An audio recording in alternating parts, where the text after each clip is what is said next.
Hey, coffee experts. Those of you running independent coffee shops, you're always looking for ways that you can drop your costs. And we here at the Coffee Experts Club really understand that. And so we've started something called Indie Coffee Coalition. And what it's designed to do is to drop your costs on two of the things that you're probably experiencing the highest sales volume in your store. And that is energy drink and frat mix. Those two line items, we've created our own products and are offering you those products at a reduced cost so that you can cut out the Red Bull of America. You can cut out the main lines of energy drinks that you're doing and serve your own energy drink at a reduced cost on a line item that you're probably already making a lot of sales on anyway. The best way that you can grow sales is by dropping your costs and maintaining a current volume. So check us out at indiecoffee.co and we'll love to tell you more there. Welcome to the Coffee Experts Club, where we discuss all of the insights, expertise, and drama that goes into making your passion your profession. Our hosts, Aaron, Ben, and Drew, are three coffee experts who have taken their coffee experience and turned it into true expertise. They have consulted with major coffee brands throughout the United States and beyond, providing operations expertise and growth strategy for drive-through openings, multiple locations, and everything in between. So brew yourself a cup and hang out a bit with the Coffee Experts Club. Coffee Experts Club. Good morning to you, gentlemen. How are things? Good. Happy Friday. Happy Friday. Yeah, man. So I thought today, guys, what we could do, jumping straight into our topic, because I think that that's important for our listeners, is talking about how do you help your employees see the future? I mean, like, how can you help people see future? I think sometimes, we talk a lot about on this show, how to make sure you're really watching your P&L, really crafting a P&L. I know we've got a client that we've just recently picked up that we're reworking their whole P&L, right? We're going into their QuickBooks, realigning the way they're sorting their cost of goods so they can really identify how savings are happening instead of just one lump sum. You'd be really surprised how many people are just doing like one lump sum line item that's cost of goods. Yep.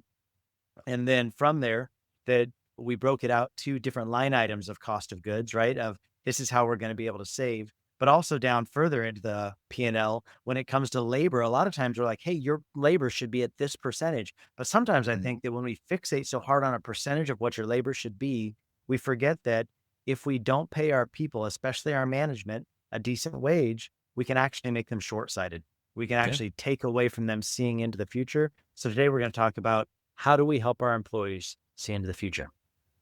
I like that. Yeah, with today's wages. So, I mean, for context, I'm in Washington State. Obviously, depending on where you are in the US or even which country you're in, that's going to be completely different. Like, you have to be competitive. Like, it is the workers' market right now. They can go to McDonald's, and at least here in Washington, it starts at nearly 16 an hour at McDonald's. I mean, I remember when it was 6 an hour. Yeah. So not only do you need to be thinking about like your people's future, but you do kind of need to keep in the back of your mind, like you got to be competitive with what else is out there. And if Yeah. you're not being competitive, if you are, like you're saying, being so focused on labor costs that you're not competitive. I mean, it's cool to work at a coffee shop, but not as cool as making $5 extra an hour somewhere else. Yeah. Cool. I mean, a lot of what's shifted in the last decade or so is, the mission behind workers. I know we had a lot of people who were loyal to the brand at roasters, and wages were important, of course, but there was that other element of, what it is that they're doing every day. Like you said, it's cool to work at a coffee shop. So that did play into it. But nowadays it's like, are you going to be having conflicting priorities if your wages aren't competitive, with not necessarily even the same market, but other businesses, similar skill sets. Yep. Yeah. And I think some of the things that we love about coffee is its fierce independence, right? We talk about that a lot. We love that we're out there kind of blazing our own trail, making our own way. Like this is our business. You can create like this fierce independence inside of entrepreneurs. And I love that.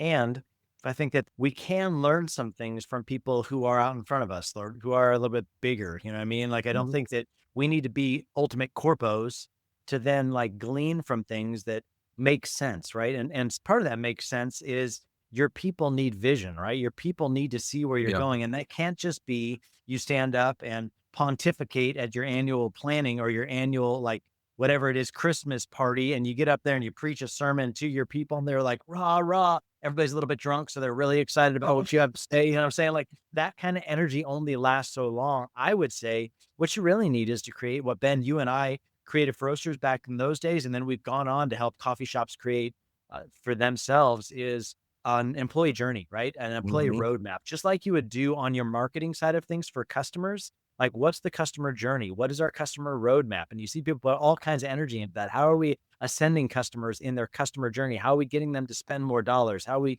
getting them to take a deeper texture with us? And that's awesome for your customers. But sometimes I think we forget our employee actually is our first customer. Like, a lot of those people probably started as our customers Yep. and they actually took the next step deeper in wanting to come and work for us. And we need to give them a journey too. We need to give them a roadmap too. So Ben, maybe you could talk a little bit about creating a customer roadmap, because I thought you did a great job at plotting that out back in the Roasters days. Yeah, yeah. It started honestly because we got into the era of like, I was like, can we just be as transparent as possible? Mhm. Because I got tired of answering questions.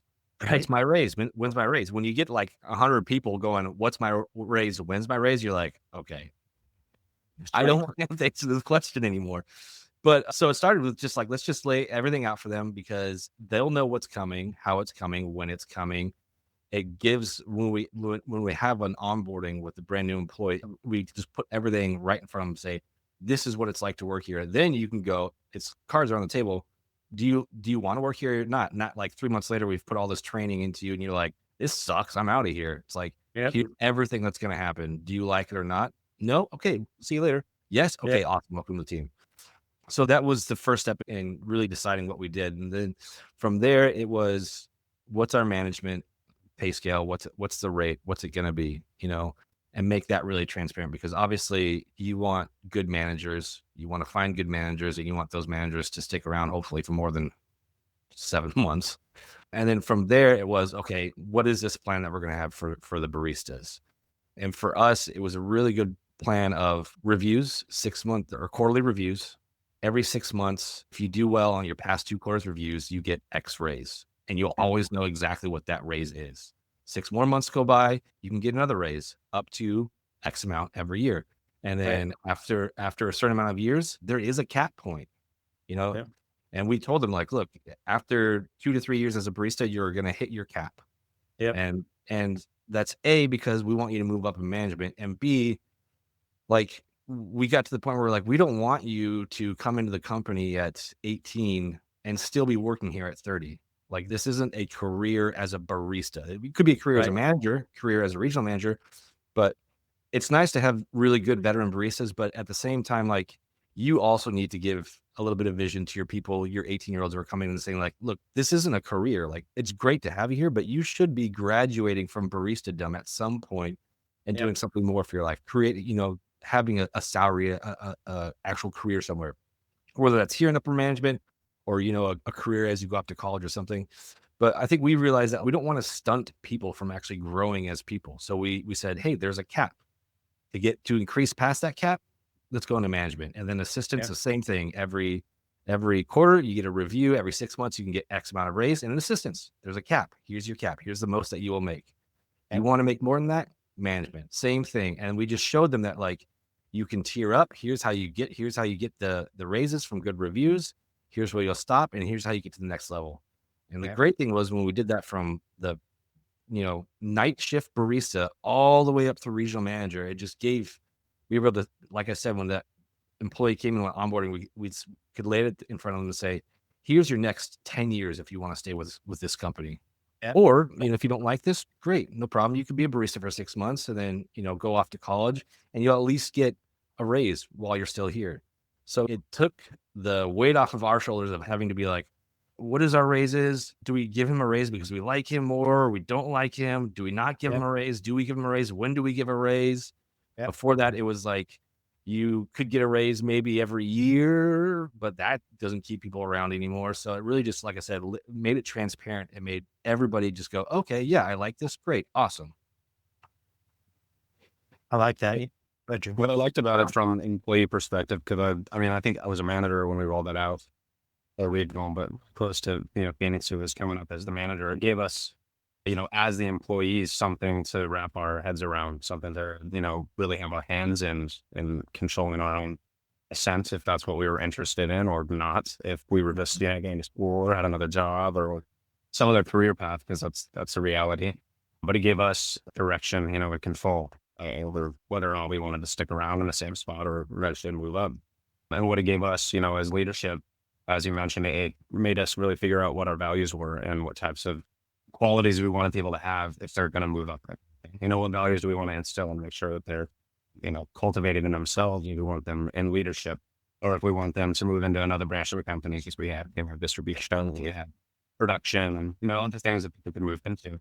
And then it also gave us the ability to track.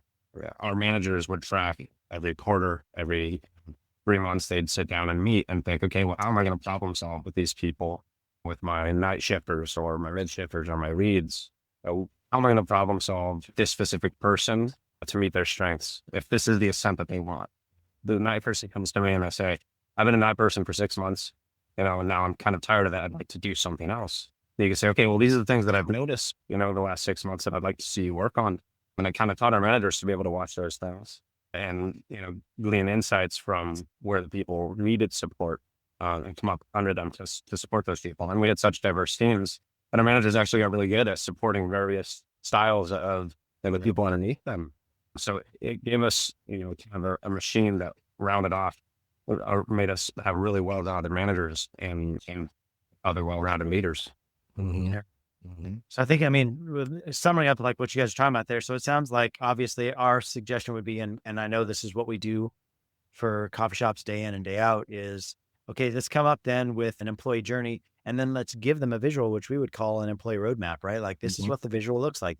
Keep it stupid simple, make it a simple 1-pager infographic, make it very, very clear on, hey, this is the ascension path if you want to grow here. And this is how much time it usually takes. And if you're performing at ultimate speed, this is how you can plan to ascend. And these are the checkpoints that we're going to need you to hit if we want you to succeed. I know a lot of people aren't doing evals with their people. I just know that that's not happening out there largely, and I don't think that we have to go crazy corpo when it comes to how we're doing evals. I think it can be very conversational, but come up with whatever your 3 cores are and ask people how they're performing to those things. Let them speak to it. You speak to it, document that somewhere where it's like tracking end over end. I just met with one of our clients yesterday or Wednesday, and I did a 5-5-5 with them as a manager, and helping them understand 5-5-5, which is a quarterly eval process from EOS, from the book Traction by Gino Wickman.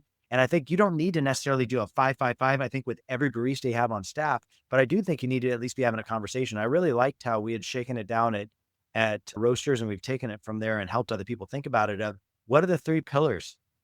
Speed, service, strength was Roasters, right? Then how are you measuring up in each one of these areas? Let them speak to it. You speak to it, document that. And then that's how we're ascending people. And then obviously within management, there's going to become other layers too of how they're doing with inventory control, how they're doing with scheduling, how they're doing with profitability within their stores, as far as efficiencies go, how they're doing with upsells and growing sales. Like there's other different pieces that how they're doing in the community and making good community partners. There are different pieces you can include in it, but I would say obviously first thing starts with, here's the employee journey.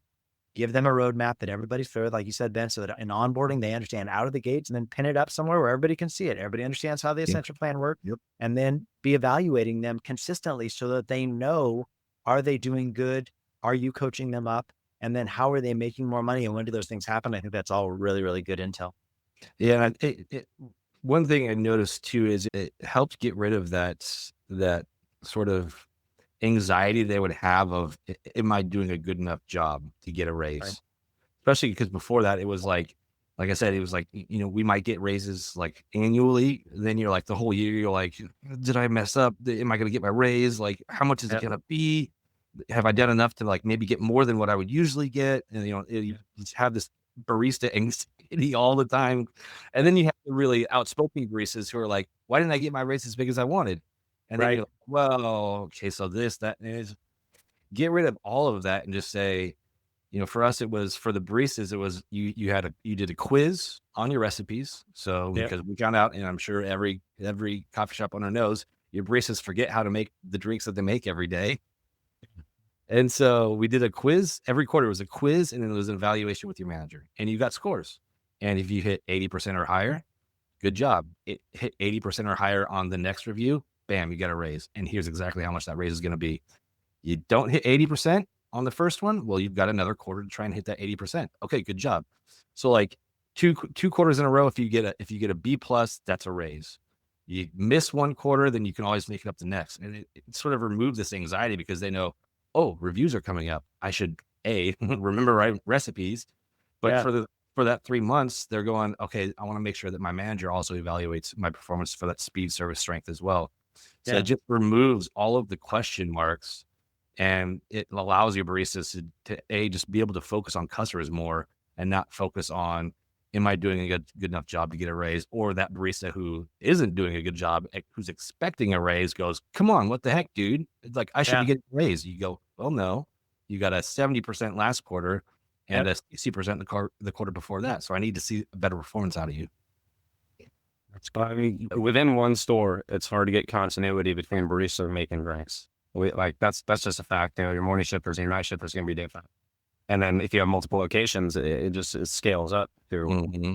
are the drinks consistent from location A to location B? Are going the morning shift at A and night shift at B? Are they going to be the same? And so the downstream effects of these things is creating manageable system that does create that continuity without you having to be in every store and watch every barista and correct every scoop of flavor. And, that's all the ground level work. That's all such manual labor. As it's too much. It's okay for managers to be doing that with their people. It's probably good that manage their owners. But you're going to want systems in place which give you the ability to manage more things at once. We're talking about inventory. We're talking about peer-to-peer issues. We're talking about how to make recipes, and that list grows, and all of the things that we want real continuity and that we don't want to have our hand in every hit. And so the downstream effect are these things which not only are going to grow your people in the right direction, but allows you to manage the systems rather than actually managing every little step along the way. Frees you up for just more things and bigger, better things. Mm-hmm. I think too, like, I know we just talked about, Ben, what I loved that you laid out, and Drew, what you're supporting is, let's keep it simple, right? Just keep it really simple it down, right? Because if it's too complex, people won't do it, right? So take a quiz, do an eval, 80% or greater, you can expect this. But I also think EOS is really big on right seat on the bus, you know what I mean? And right fit, right culture fit, right? And so if you get somebody that has 2 quarters in a row not hit 80%, that's probably a pretty good indicator on somebody that's probably not meant for your business, right? Yep. They're just not going to be able, if they don't have enough desire to ascend enough to get 80% or higher, that's probably not somebody that you want working for you, because the last thing you want is you just drag in dead weight behind them, or worse, your managers or other employees feeling like they're having to drag dead weight, because that's going to end up pulling them backward more than they're going to be able to pull them forward, because fatigue is real, man. It just gets old. It just gets old dragging people forward consistently. And so I think just being real on, have I had some people with me too long, and because I'm not doing consistent evals, then I'm not seeing good, consistent results on upward trend. I think that's really important too, to really call out. Yeah. And that's the beauty of keeping it so simple, where it's like, dude, look, these are recipes and our core values. If you're getting an F 2 quarters in a row, like, it's so simple to do well. It's so easy to do well. And if you're not, then me going to the manager saying, hey, look, this barista's gotten an F 2 quarters in a row. Should they still be here? Like, let's be honest. They don't know how to make a single drink, and they don't care about our customers. So we should probably rip the Band-Aid here and go, this person should move on and do something else. Well, it's helped me here to kind of quantify when I'm frustrated with someone who isn't a barista or in leadership. I'm like, okay, well, I can say over the weeks, like, this bothers me this week, this bothers me this week, this bothers me this week. But if I'm not doing evaluations, when it comes down to the time to make the decision of the raise, like, how do I even explain to them, what had happened over the last 3 months if I'm not tracking, first of all, the things that are not working, but putting it into a system that they can understand, something simple. It's like, okay, well, if you're a leader, I've scored you on these metrics.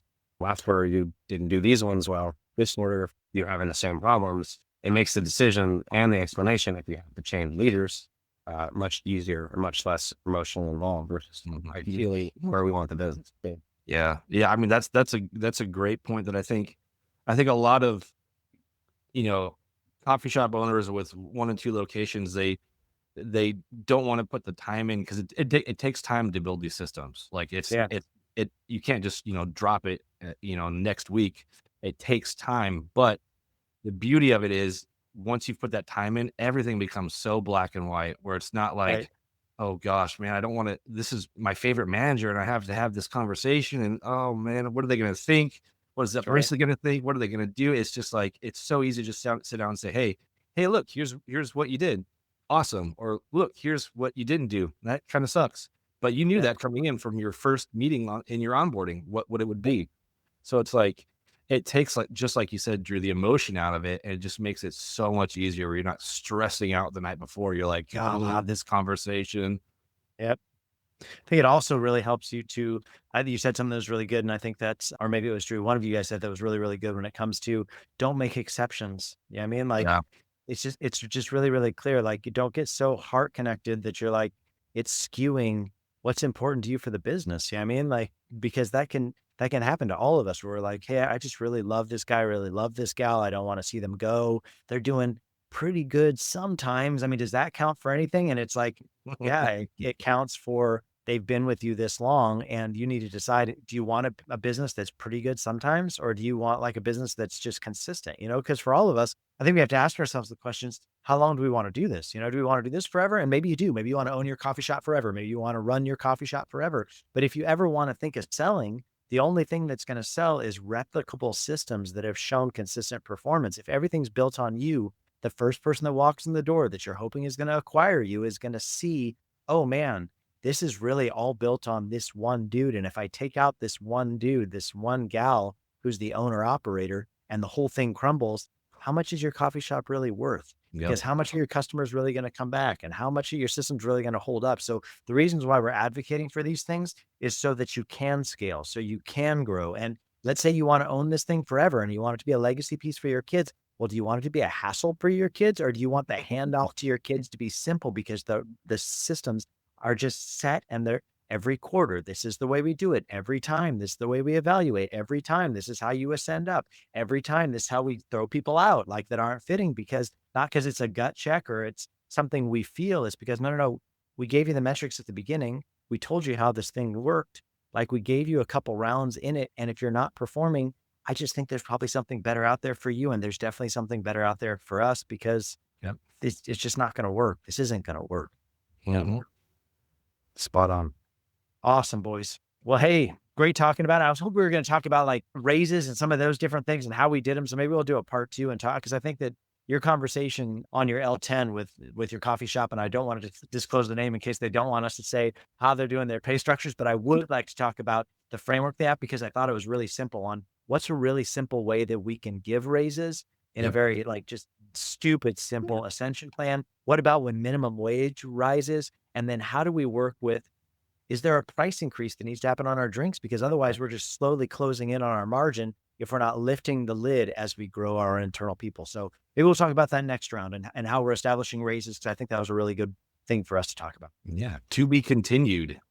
Part 2, we're doing a 2-part series here on Coffee Experts Club. Boys, thank you for your time. Coffee experts, thanks for tuning in. We'll see you next week right here on Coffee Experts Club. See you guys. Hey, experts, we've got something really awesome that we do here at Coffee Experts Club, and that's called the My First Drive-Through.coffee Masterclass. So if you're opening your next coffee shop, I think a lot of times you may think to yourself, I know what goes into opening a coffee shop. I've been doing this for years, but maybe you've been doing it for somebody else. And maybe this is your first option of starting a coffee shop on your own. Or maybe you don't know anything about coffee and you're just like, I'm looking for a good investment opportunity. Starting a coffee shop seems like a good place to put it, and you're going to enter into it. But what you don't know is all the things that you don't know, right? And so what we've done with this masterclass is taken behind the scenes, how you find your first location, what you need to be thinking about in finding a location. We give you a gift in the masterclass where it's a step-by-step process of how you're opening your coffee shop, the different checkpoints you need from coming up with your plans and talking with the city and then negotiating a lease. And then how do you build a team and what are the different pieces you need to be thinking about? It's a great masterclass, door to door, start to finish, completely free on opening up your next coffee drive-through. So check it out. It's at myfirstdrivethrough.coffee, and it's a great masterclass. You won't regret it. We'll see you on the inside there. Thanks so much for joining us today. For those of you who are looking to become a coffee expert yourself, we offer an incredible, thorough training online for opening your first coffee drive-through at www.myfirstdrivethrough.coffee.